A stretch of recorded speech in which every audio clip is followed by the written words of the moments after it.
Hello, नमस्कार दोस्तों। आज हम पहले हमारा पीएनएल देखेंगे, उसके बाद हम कल के दिन कैसे ट्रेड कर सकते हैं वो देखेंगे। उससे पहले मैं आपको डिस्क्लेमर दे दूं, ये वीडियो मैं सिर्फ एजुकेशन पर्पज़ के लिए बना रहा हूं। अगर आपको ट्रेडिंग करना हो तो पहले अपने फाइनेंशियल एडवाइजर से एडवाइज लो। मैं कोई भी सेबी रजिस्टर्ड एडवाइजर नहीं हूँ। तब हम बात करते हैं हमारे आज की ट्रेड की। तो आज के दिन मैंने 24,050 की पुट को बाई किया हेजिंग के लिए। दूसरा मैंने हेजिंग के लिए बाई किया था 25,650। दोनों को मैंने हेजिंग के लिए बाई किया। यहाँ पे मुझे लगा 150 रुपये का लॉस होता है, 150 रुपये का मुझे यहाँ पे लॉस हुआ है, क्योंकि मैंने बाई इनको देखो यहाँ पे देखोगे 1.45 वाले को बाई किया था, यहाँ पे 1.60 वाले को बाई किया था। इसको बाई करने के पीछे का कारण सिर्फ एक ही होता है कि जिससे कैपिटल रिक्वायरमेंट कम हो जाएगा। ऐसे नॉर्मली अगर मैं 4 लोड करूंगा या फिर 5 लोड करूंगा तो मुझे लगभग 10 लाख रुपए की मार्जिन की आवश्यकता होगी। लेकिन मैं अगर इस तरीके से हेजिंग करता हूँ तो मेरा 5 to 6 लाख के अंदर ही ये मेरी ट्रेड बन जाती है, इसलिए मैं यहाँ पे हेजिंग करता हूँ। दूसरा मैंने 25,200 की कॉल को शॉर्ट किया, 250 की पुट को शॉर्ट किया, जिसके अंदर कॉल के अंदर मुझे लगभग मार्केट अपसाइड में जाने के कारण 2,000 रुपये के आसपास का लॉस हो गया। तो पुट के अंदर मुझे लगभग 5,000 रुपये का प्रॉफिट हो गया। और मुझे लगभग 2,550 रुपये के आसपास का प्रॉफिट यहाँ पे हो गया। अब चलो मैं आपको मेरी ऑर्डर विंडो भी यहाँ पे दिखा देता हूँ। तो आज आपके दिन आप देखोगे तो मैंने ट्रेड कितने बजे तक किया, यहाँ पे देखो 3:26 तक। मतलब मैंने पूरा दिन आज के दिन ट्रेड किया। क्यों ट्रेड किया? क्योंकि मार्केट एक रेंज के अंदर था।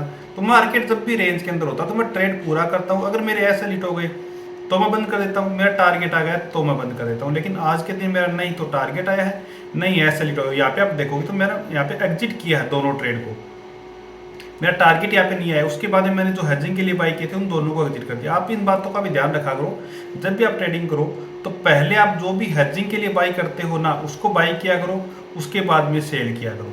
दूसरा, जब आप पोजीशन एग्जिट करने जाओ तब भी आप ऐसे किया करो, पहले सेल वाले को एग्जिट किया करो फिर बाई वाले को एग्जिट किया करो। अगर आप इससे उल्टा करोगे तो आपको पेनल्टी लगेगी और इसका एक्स्ट्रा चार्ज भी आपको देना पड़ेगा। जीरोधा के अंदर लगभग 20 से 25 रुपये लेते हैं। तो आप जिस भी ब्रोकर के पास ट्रेड करते हो जरूर वो भी कुछ ना कुछ आपसे चार्ज लेता हुआ। अब हम बात करते हैं कल के दिन हमारी एक्सपायरी है तो हम कैसे काम कर सकते हैं। उससे पहले मैं आपको बता दूं, मैंने चैनल के ऊपर डाल दिया था, व्हाट्सएप चैनल और टेलीग्राम चैनल दोनों के ऊपर, कि ये रजिस्टेंस अगर यहाँ पे अगर हमें मिलेगा तो नीचे की साइड में लेना है, ये हमारा सपोर्ट है। तो ये अगर यहाँ पे मिलेगा तो हमें अप साइड के लिए लेना। सपोर्ट के ऊपर तो मार्केट आया नहीं, रजिस्टेंस के ऊपर एक बार जरूर गया है, वहाँ से हमें लगभग 40 to 50 पॉइंट का टारगेट भी दिया। इससे बड़ा टारगेट क्यों नहीं दिया? क्योंकि मार्केट कंप्लीट एक रेंज के अंदर था। अगर हम स्ट्रेंगल बनाते तो हमें प्रॉफिट मिलता, यही था कि इन दोनों रेंज के अंदर रहेगा तो हमें स्ट्रेंगल बनाना है। तो स्ट्रेंगल के अंदर आज के दिन हमें अच्छा खासा प्रॉफिट दिया।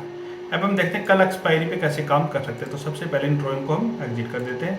अब देखते हैं, तो ये एरिया है, जैसे हमने इसको मार्क रखना है, एक तो नीचे की साइड में इस एरिया को मार्क रखना है। ये एरिया हमारा सेलर का जोन है। अगर हम सेलर हैं, सेलर जोन का मतलब ये होता है कि हम स्ट्रेडर स्ट्रेंगल बनाने वाले हैं तो हम यहाँ पे बना सकते हैं। ये नहीं है कि हमने यहाँ इससे ऊपर निकला तो हमने पुट को सेल कर दिया तो भी हमारे लिए सेलर जोन होगा। ऐसा सेलर जोन नहीं होता। सेलर जोन जिसमें हम दोनों साइड की ट्रेड बना सकते हैं, सी और पी दोनों को एक साथ में सेल कर सकते हैं, उस एरिया को हम सेलर जोन बोलते हैं। तो यहाँ पे हम सेलिंग कर सकते हैं, बाइंग बिल्कुल भी नहीं कर सकते इस एरिया के अंदर। इससे ऊपर निकलता है तो फिर हम डायरेक्शनल प्लान कर सकते हैं। ये भी हमें कैसे करना है कि अगर 12:30 के बाद में निकलता है तो हमें बाइंग प्लान करनी है। नहीं, कल के दिन एक्सपायरी है, अच्छा खासा डिक्की होगा तो हमें कोई प्रॉफिट नहीं होगा। जैसे आज के दिन भी हुआ कि लगभग दोनों साइड में 20 से 30 पॉइंट का डिक्के मिला है, तो बायर को आज के दिन बिल्कुल भी प्रॉफिट नहीं दिया। अगर आप भी इसी तरीके से करोगे, आज के दिन बाइंग करते तो आपको जरूर लॉस ही होता।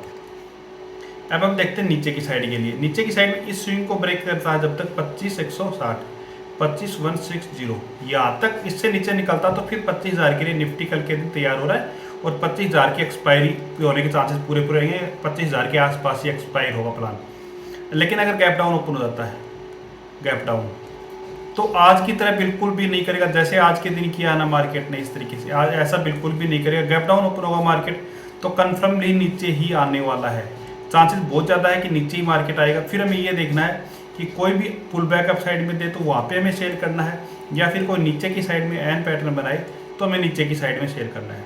अगर गैप अप ओपन हो जाता है तो गैप अप की स्थिति में हमें कैसे ट्रेड करना है?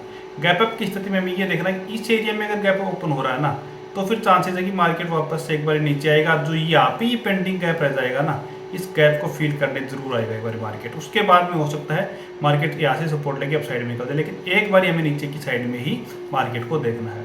अब हम एक्सपायरी थोड़ा ऑप्शन चैन को भी देख लेते हैं कि ऑप्शन चैन हमें क्या बता रही है। तो ऑप्शन चैन यहाँ पे आप देखो कॉल और पुट दोनों को सेम सेल हो रही है। दूसरा यहाँ पे आप देखोगे इधर तो ये 25,200 का पुट सेल हो रहा है। इधर हम आएंगे तो 25,300 का कॉल सेल हो रहा है। तो दोनों साइड में सेलिंग हो रही है, मतलब मार्केट अगर फ्लैट ओपन होता है तो मैंने आपको बताया है उसी तरीके से रेंज बना सकता है। तो यहाँ पे हमें सेलिंग ही करनी है इन दोनों एरिया में, क्योंकि दोनों साइड में कॉल और पुट वाले दोनों साइड से सेल कर रहे हैं। इस कारण से रेंज में रहने की ज़्यादा चांसेस हैं। और हमें ऑप्शन चैन भी नॉन डायरेक्शनल मार्केट ही बता रहा है कि मार्केट एक रेंज के अंदर फंस सकता है। तो अगर आपको भी इसी तरीके से ट्रेडिंग करना हो तो ये तरीका आपके लिए सही रहेगा। अगर आप देख सकते हो, पहले अपने एडवाइजर से एडवाइस लेना, उसके बाद में ही आप ट्रेड करना। अगर आपको वीडियो पसंद आए तो चैनल को सब्सक्राइब कीजिए। Okay, thank you.